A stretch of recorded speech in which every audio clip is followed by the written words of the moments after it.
Hey guys, it's Sarah from Just My Typewriter, and I'm back today with another Amazon haul test video. So a few years ago, I made this video where I talked about the fact that I had been emailed by a brand that wanted me to test their keyboard that looked kind of like a typewriter.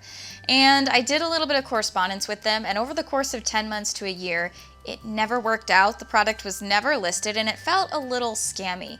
And ever since then, I have been compiling an email folder in my email, justmytypewriter@gmail.com. That's what it is. I've been compiling this spam folder of spam for a rainy day. And over the years, I've been emailed all kinds of proposals from businesses, people wanting me to open their products on my channel, review their products, start a business with them. That is something, as you are an internet creator or YouTuber, that you will get contacted about. So I've received quite a few of these emails over the years, and it just never really sat right. Until I got this email from a brand who wanted me to test one of their other typewriter keyboards. And this was a really interesting kind of collaboration for me. I worked with the brand Fine Day to receive one of their products, test it in a video, a dedicated video. No money was ever exchanged, but they did send me free product, but they wanted approval on the video before it was ever released. Now, despite that being a really positive experience, and I do really like the product and still like the product, the fact that they wanted to approve my video before it was released was a little icky to me. I didn't really sit well with that concept, and so I stopped responding to any of these emails from companies trying to get me to work with them. I then recently received an email from a company that has air dusters, and they wanted me to try their product in a video, like many have. And I communicated with them a little bit, and instead of requiring me to send them a video or asking for anything specific, we came to an agreement where they would send me their product to try, and I could try it on my own time and decide what I wanted to do with it.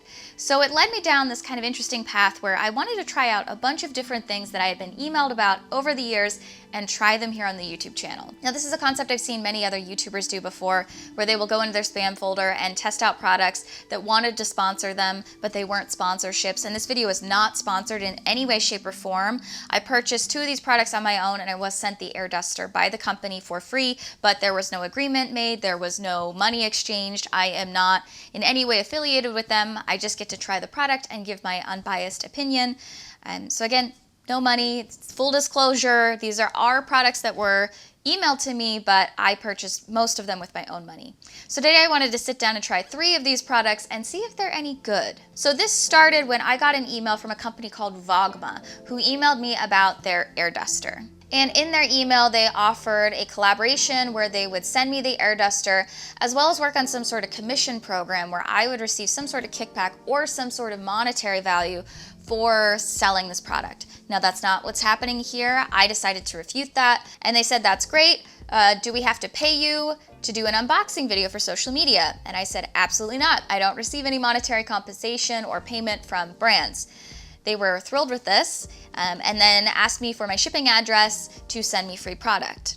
And then I waited a while, and one random day I got a very strange Amazon package on my front step, and I didn't remember what I ordered, and I opened it and it was actually this air duster. So it did arrive, and then they left me alone for a while, which I really appreciated. I mean, this email was the last email they sent me must have been from December. Right now, it is the first week of April as I'm filming this. So they left me alone after sending me this product. And then just a few weeks ago in March, they sent me another email from the new email address asking if I had made the video yet and if I could send them a link. So that interaction was pretty positive on my side. They didn't pressure me in any way, shape, or form. They agreed to my terms of not having any monetary compensation exchange between us. And they sent me a product to try for my opinion and my valid opinion related to how it works in my processes. So that went pretty well for me. And we'll get to my thoughts on that product in a little bit, but I chose 2 more brands to also kind of interact with. The first of which was this glassware company. So I received this email from, again, a very strange email. It's at brandinfluencerlink.com, so not necessarily their brand name in their email. And what they wanted to do was have me test out some of their glass coffee mugs in a video. They sent me an Amazon link, much like the air duster did, and asked if they could exchange their product for a YouTube video. So they're not offering to pay me in any way, shape, or form. they're offering to send me the product to get a full dedicated YouTube video, which is different than what Vogma was asking for. And I wasn't necessarily thrilled about how they were approaching this, as well as I didn't really know how it linked to typewriter stuff in general. So I responded by saying, I'm interested in your product, but I do not do dedicated videos. I'd be willing to try your product in an upcoming YouTube video as part of a larger project. That larger project is this, where I'm testing brands that emailed me. So they responded back to me and they asked me if I could clip the videos containing the products for Amazon, which is a whole different process. And they wanted me to send them a sample before the video was released. Now, this was the biggest problem I had with the Fine Day collaboration, is that they wanted to review the video ahead of time. I understand why from a marketing perspective, in case I'm saying something wrong or it's not matching exactly what sort of narrative they would like to release. But based on my previous experiences, I was not comfortable doing something like that. So at this point, I told them I wasn't comfortable with sending my video to them ahead of time for approval. I'm just not cool with that. And then I also told them this would probably come out in May, which is my plan right now, because I have to wait for a couple of products and I already have content scheduled out to May at this point. They responded with, if we accept that you don't send the video before release, I wonder if you could move forward the release of your video to April. Which really set me off. I wasn't comfortable with this. The whole point of my channel is I get to control all of it. So I did not feel comfortable discussing this with the brand any further, and I then kind of ended the email chain by saying, I don't think it's going to work out. Thank you for the opportunity, but I am unable to move my filming and release schedule. So what I decided to do was buy the product anyways off of Amazon and test it on my own time and kind of review it, because I thought the concept was interesting, but I didn't like how it was being discussed. Here we have the glasses that I went on Amazon and purchased myself after that interaction. These are the CN Glass double wall glass mugs in 5.4 ounces. So these are the smaller ones. They also have these glasses available in 12 and 17 ounces. And I received them in the mail. And like I've said before in videos, I'm always nervous about receiving breakable things through shipping. Shipping can be a very dangerous process to anything that is glass or breakable or typewriters themselves. So I was a little bit nervous that these wouldn't even arrive in one piece. But they did come pretty well wrapped in this box, but they were also then covered in quite a few other protective materials. I opened them and was surprised by how tiny they were. I guess I didn't have a concept for how small 5.4 ounces is. But I then decided to put them to a little bit of a test. According to their Amazon listing, these are BPA free. They're also dishwasher and microwave safe. So I did want to test those things, as well as just look at them a little bit from the perspective of how I use them. I'm pretty hard on mugs. So I decided to put these guys to the test. And I'm wearing safety glasses because I did try drop testing these as well. One of the first things I wanted to test with these mugs was how hot of a liquid can you have in these. I have mugs that are better at protecting your hands from heat than others. The black little cat mug that you've seen in a couple videos is very cute. It is horrible at containing heat inside the mug. You cannot touch the side of that mug when you've got boiling liquids in it. It's impossible, very terrible at insulation. So I wanted to try this mug with boiling water, also with cold water, and I wanted to microwave it because I wanted to make sure it would still work. So the first thing I did was I boiled up some water and I just dumped it in this mug, and nothing cracked. Nothing was concerning. The other thing that I really liked about it was I was also immediately able to touch the outside of the mug, and it wasn't hot. It was a little warm, but it was not boiling hot. I couldn't feel the heat from that boiling water, and that to me was pretty impressive because I have normal mugs that I use pretty frequently that aren't very good at that. And I do think that comes from the fact that it is double insulated. You've got the middle part where the liquid falls in, and then you've got a little bit of space on the outside, so it looks like your liquid is floating inside your mug. This provides that extra space in between those areas to allow for heat to move around and not go straight into your hand. So I was pretty impressed with that. I then dumped the boiling water down the sink and put some lukewarm water in it to see if it would crack. Sometimes you'll have glass that when it goes from very hot to very cold, it'll expand and contract and crack, and I didn't have any issues with that either, so I was pretty impressed with it. I then decided to put it in the microwave. It says it's microwave safe, but I need to be doubly sure because it's very important to me for some reason that my glassware is microwave safe. So I put it in the microwave with some liquid for a traditional time that I put coffee in, and I had absolutely zero issues, and also I had no heat transfer on the outside of the mug either. So I was pretty impressed already with the quality of this, at least from the fact that it looks so dainty and not very durable based on the Amazon listing. For it to be able to very quickly transfer heat outside of the mug itself so it's not making you hot, for it to take hot and cold liquids and be microwave safe, pretty impressive. The other thing I wanted to try was a drop test. I have dropped things. I have broken things. It's been bad. I was a little nervous about doing this. It's not like I want to drop it from 10 feet, but I did drop it from a few inches off the ground and then 1.5 to 2 feet off the ground just to see if it would survive.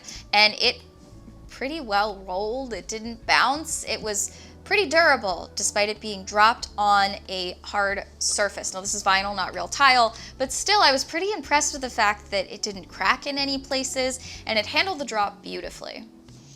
So it met all of my tests and I'm still using it today. I do like it. I'm getting used to the size of it. I think this is better for consuming less coffee. I'm trying to get better at that, so this is limiting me a little bit more, which is better than what I have been drinking coffee out of. So I'm impressed with that. It seems to hold up pretty well. It's taken a few washings. Now I don't have a dishwasher, but it's taken a few washings in the sink and has had no issues. I did notice a few imperfections in the glass. When I opened it, there are a few sections that look like just a little twist in the glass or a little small imperfection, but nothing that is hurting the quality of it or impacting its availability and construction to hold liquid, which is good. So for the price that it is, now this was anywhere between $9 and $15 depending on what day of Amazon sales you have. For 2 glasses at this size, that is pretty expensive, especially compared to when you can go to a thrift store and pick up glassware for 25 cents. It's expensive, but I do think it holds up pretty well, and I am impressed for the fact that this was Amazon glassware. The fact that it has held up this well is pretty impressive to me. I don't like how the brand interacted with me, but I can't knock their product. This is pretty good quality. Now there are lots of other examples of similar glassware on the internet, and again, you can find similar products at thrift stores or secondhand stores. So it's maybe not the most sustainable form of purchasing glassware, but the product itself, not that bad. And one other product that I did want to try here on the channel was emailed to me more recently. I received this email at the end of March, and this was from another Amazon company that wanted me to try one of their bags. They wanted me to try the crossbody bag. They sent me a couple Amazon links. I did email them back, and I said that I was interested in their product, specifically if the larger bag could hold a typewriter, because that's the type of content that I make.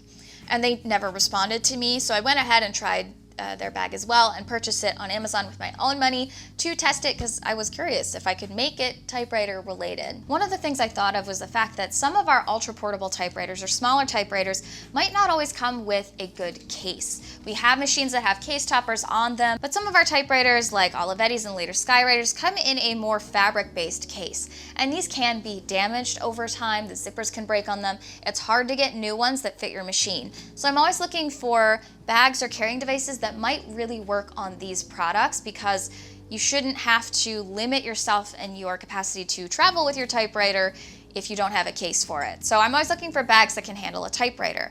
And I wanted to try this larger bag on their Amazon store. It's called the Hobo bag, because I thought it might be the right size for an ultra portable typewriter. Now they did have measurements on their website for this bag specifically, and it listed it as 12.2 inches by 4.3 inches deep and 18.5 inches tall. When I measured it, I got a little bit of a different measurement, but that also could be just because I'm not measuring it appropriately or all the way to the extended ends of the bag. I got the measurements of about 11.5 wide, 4 inches deep, and 12 inches tall. Now it does have a fabric bottom on it that can extend past the bottom of the bag, so that might be where they get those couple extra inches from.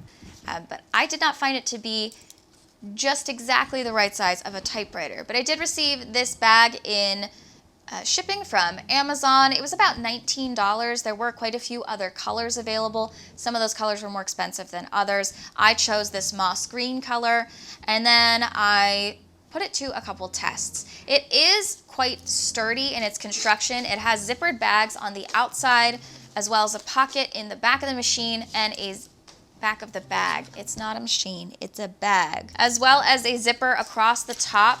To me, this feels a lot like a diaper bag. The material is nylon, so it feels a little bit more like a utilitarian, we're carrying stuff and we might get snacks on it sort of bag, which isn't bad. It just is a different style. It does have both these external handles, which do have a really strongly sewed on handle design to them. They've got the X as well as the box, and it's got a longer handle included with the bag, as well as rings for attachment on the sides. So you can take it from a simple carrying handle to a shoulder handle, which is great for carrying typewriters. I did want to test if it was waterproof, because what if you have your typewriter in the rain? It could happen. So I did take it to the bathtub and dump water on it. Most of it rolled off. You did get a little bit of seepage, but it never went to the inside of the bag, so that was pretty impressive. The pockets around it do have a little bit of space in them, but what I really wanted to try was if a typewriter would fit in it. So I decided to take my smallest typewriter currently that isn't a toy typewriter, and that is my Skywriter from the 1950s. Now this does have an enclosed lid on it. I have traveled with this typewriter before. I've traveled with lots of typewriters before. I will say this has been the easiest one for me to travel with that isn't a Barbie typewriter. I put it in a backpack and took it with me to Disney World and carried it around all day in Animal Kingdom, which was very heavy, but it fits pretty well in my typical backpack. So I wanted to see if it would fit in this bag. And it took a little bit of finagling, and you obviously couldn't zipper it up at all, but it does fit width and depth-wise into this bag with a little bit of space at the top sticking out. And it handles pretty well with it being on the handle, but it fits, which is good. So if you had to carry a Skywriter around and you didn't want to carry it by that handle all day, you could put it in a bag and put it over your shoulder, which is good. The handles on those Ultra Portables, as convenient as they are, not great for carrying it over long distances. One thing I don't like about traveling sometimes with these Ultra Portable typewriters, especially ones with case toppers, is I don't always trust the handle on them. I have traveled with something like the Skywriter before, and it's been pretty enclosed, but my Remington Streamliner came with a broken case because one of the latches had actually broken off in transit. So for me, it's important when traveling with a typewriter, I'm not always carrying it just by that case handle. They do break, and they're not always the most sturdy. So I thought putting it in a bag for travel would make it, one, easier to carry because you could free up your hands, but also it would give you just a little bit more of an opportunity to protect your typewriter as you travel with it. But one thing that I've really been needing is a way for me to transport my Barbie typewriters. These are machines that aren't necessarily built for travel, right? They're built to be toys, but I did travel with one of these recently, and I put it in just a standard tote bag, which fit really well and made it through security really well, but it didn't feel super protected from anything. It was just a canvas tote bag. I wasn't able to fit it in my carry-on luggage, so I was a little nervous with traveling with it, and I thought maybe a bag like this might be a better option for traveling with something like that. It has a little bit of a thicker outside to it. It is more waterproof, so if you accidentally set your typewriter down in something, it would like wick away that moisture. It also gives you the availability to put it over your shoulder, which I didn't have in the tote bag I carried before. And so I did decide to try putting my Barbie typewriter in one of these bags. And again, it fit pretty well. It's not super heavy. The straps feel very sturdy. The zippers, I've seen some complaints on Amazon of the zippers not being the highest quality. When I actually pulled it out of the bag, I was a little disappointed because it looked like the zipper was broken. It was stuck in the middle and closed on both sides. But for me, so far, they've been working. And I do think that this is a nice option if you are looking for just a bag to carry your typewriter and you want something that's lightweight but also a little bit more waterproof. This seems to work. It will not fit every size of typewriter, and that's my biggest complaint with it. It's kind of that middling size where it'll work, but it doesn't completely enclose any machine that you might have. In those cases, I seem to go more for a backpack. That works better for me. It also puts the weight of your typewriter on your back rather than on one side of your body with a shoulder bag. So I think if I were to travel again with a typewriter that was heavier, not just like a Barbie typewriter, I would probably find a way to put it in my backpack. But I'd prefer to travel with that in a backpack or in a bag than I would traveling with a typewriter case. I have done that. It's heavy. I was worried about my handles the whole way through that trip when I took my Olympia SM9 to Chicago and came home with a Royal Safari, all via train. I think traveling with this sort of material when you're taking a typewriter works a little bit better than traveling with a typewriter just in its case by itself, but that's personal preference. So this would fit some ultra portables, not everything, and it's not exactly perfect. Yes? What's wrong? What? And finally we have the thing that started this whole video, which was this 2-in-1 Vogma V-Monster vacuum and compressed air duster. Now I have lots of thoughts when it comes to compressed air for cleaning and air dusters specifically. I have tried quite a few of them, so I have some preferences for what I like in an air duster. I previously tried a 2-in-1 vacuum and air duster that I purchased off of Amazon. It was a pretty low level air compressor, air duster. I got yelled at for it being a compressor. It's not, it's an air duster. The vacuum seemed to be the main function of this previous test. The fan that was the sucker for the vacuum is the same fan that is blowing out air at the back, and it just wasn't very strong, which made it not a great option. I then did get another air duster. I was gifted a second air duster. This was only an air duster. It had no vacuum compatibility, and that worked really well for me for quite a while. I've been pretty impressed using that overall. I did want to test this because, again, it seemed like the souped up version of that vacuum and air duster that I had before, and I wanted to see how it compared. Now this is currently listed for anywhere between $24 to $27, depending again on the Amazon sale.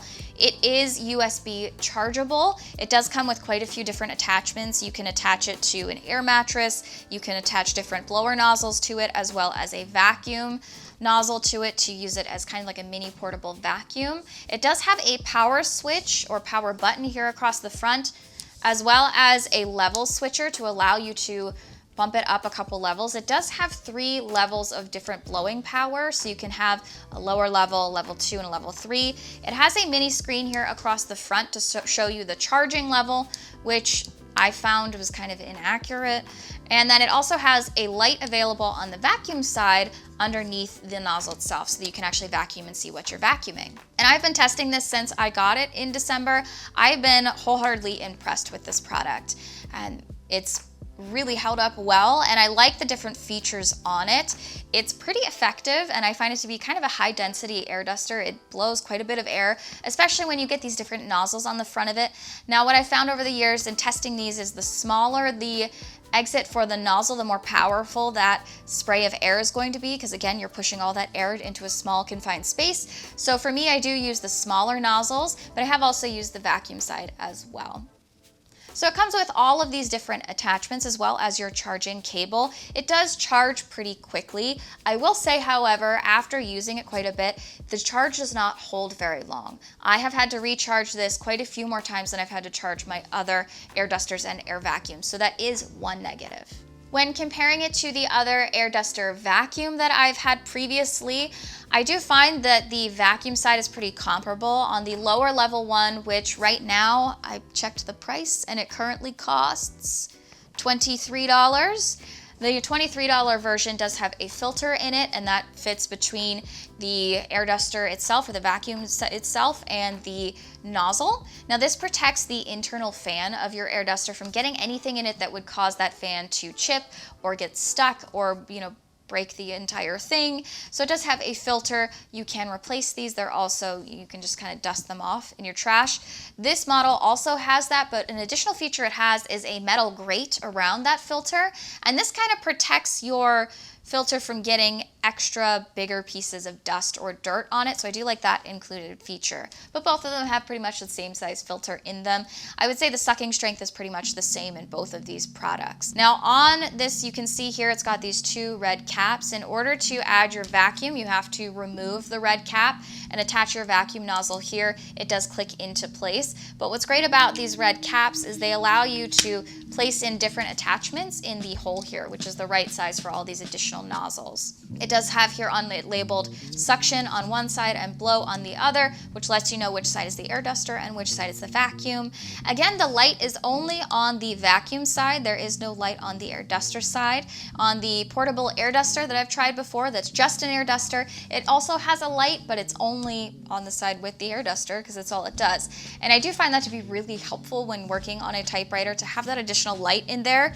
It's too hard for me to do like 14 things at once, trying to clean a typewriter while also air dusting and filming and holding a light. So having them in the same machine or same accessory makes it really useful. But I also wanted to put this air duster through a little bit of a test, because I've tried lots of air dusters, and why should you try this one over others? So I decided to go onto Amazon and get a wind speed meter reader, or an anemometer off of Amazon. Now this is typically used for measuring weather, for flying kites or boating, but I thought if I could have all three of my air dusters blow into the little fan that measures speed of wind, maybe we could get an idea for how much capacity they have. Now this is not PSI, in fact this is measured in meters over seconds, which is maybe not a helpful metric, but what I found on Amazon is that this little guy equates those different levels of meters per second to different types of wind. So we can kind of equate the levels of air dustingness to a windstorm, which I don't know if that's a helpful comparison, but I can make it. So in testing the lowest or cheapest version of the air duster vacuum comparison, the one I've had the longest, it only has one level of air dusting, and when put into the anemometer and the wind measurer, it had a level of around 14 to 15 meters per second, which is considered on this chart a strong wind. So it is stronger than a gentle breeze. It is comparable to canned air, which is kind of the other replacement you might have at this price level. The next one I tested is my middle level air duster. This is the air duster only. It does have 3 different levels of air dusting. The first clocked in at around 18 meters per second, which is a gale force wind. Then at level 2, you have 22, which is about a fierce wind, and level 3 measured at 27, which again is a very fierce wind. So kind of like a storm is approaching. And then the Vogma one here, I also tried the 3 levels in the wind measurer. I got 18 at level 1, again gale force winds, 20 at level 2, and 22ish to 25 at level 3, which is again fierce winds. Does this mean anything? Probably not, and I can't remeasure it because this died immediately after completing these tests. But I did think it was interesting to measure the compatibility or comparable aspects of these models to each other.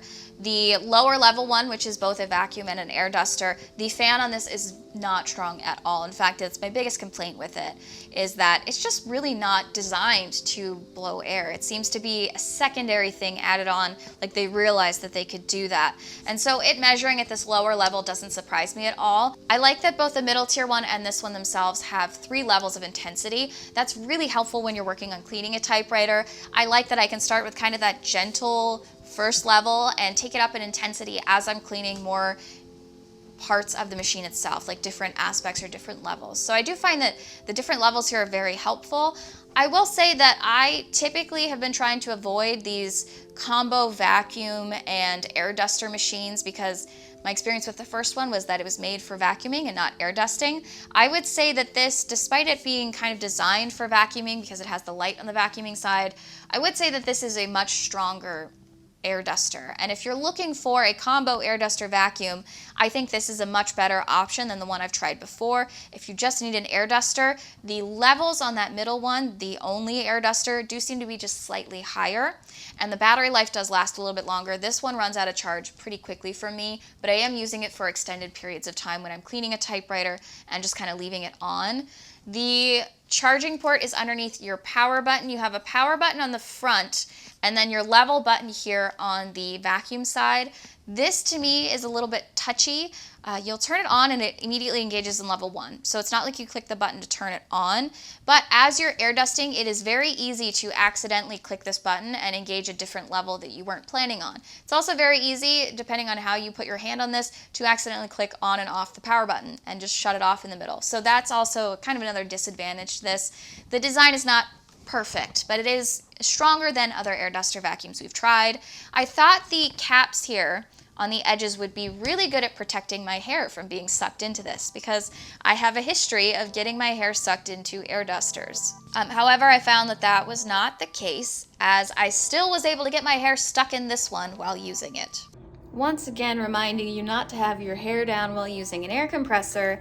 I'm trying out this one, this air duster, and the front is the blowing section, the back is the vacuum, and I just got some more of my front hairs stuck in this one, even though it's got a little bit more of a guard on it. Not as bad as the last time I got my hair stuck in an air compressor, but risks of the job, I suppose. So they all seem to do this. It's not a knock against this one specifically, because I really like this one, but just be aware that I have lost some of my hair in the front because of this guy.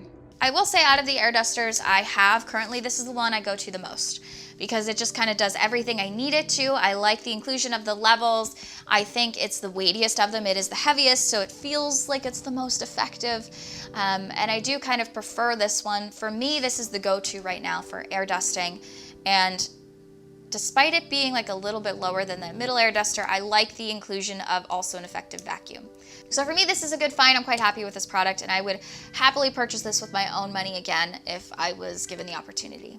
Just another quick little disclaimer here. Again, I did not receive any monetary contributions for these videos. I don't receive any money from brands for reviewing products. I did decide to review these products on my own volition. I was sent one free product, but the other two I purchased with my own money. They have no approval over the video or when it's being posted. So all of these thoughts are my own and as unbiased as I can possibly make them. Despite the fact that I am drinking very delicious coffee out of this glass, I'm still mad at it. And if you ever have any questions about any of the content you've seen here and are concerned that maybe it's not the most unbiased of an opinion or review, or if you have any questions about how I approach these types of videos, you can always leave me a comment or send me an email and be happy to respond to you about that. Part of the FCC disclaimer rules when it comes to promoting content or posting content that features products on the internet is that you do have to disclose everything. The other thing is, anytime you receive free products, you do have to disclose that as public relations or PR. So I did receive a free product in this, and that should be very clearly stated in my description box. So I've said that in the video, and I've also put all those disclaimers in the description box for your benefit, so you know what you are receiving information-wise. And that should be everything that the FTC requires. Pretty sure. Part of making content on the internet is interacting with people both via email and on social media, in DMs and in comments and all sorts of different ways. So I understand the value that this can bring to some influencers. Having products sent to them to try them for their audiences can be helpful if done in the ethical way, where you as consumers and viewers might learn something about a product that interests you.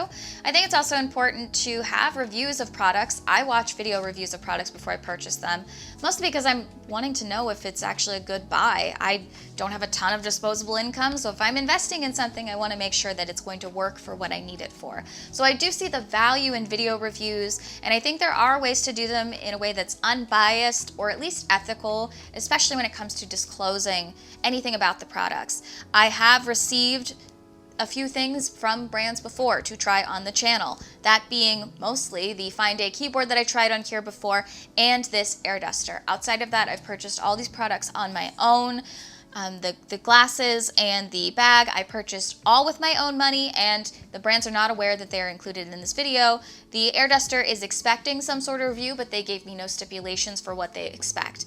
And I do prefer to work with brands like that are a little bit more understanding of the creative process, that aren't pushy about getting their products in videos. And I'm much more likely to work with those to try their products, because I want to make sure you guys get the best recommendations from me. And sometimes that takes time and testing. And I've been testing this air duster for months. I think there's a lot to say about these products in the fact that they do look like other things on Amazon. Right now there is a trend of drop shipping products, meaning that there are products that are manufactured with kind of a generic branding to them, and lots of brands can buy them up and sell them under their own labels. So there are other bags that look just like this bag, and other cups that look identical to the cups that I'm trying here. And when it comes to air dusters, there are lots of options, and they all have very strange names and the same features.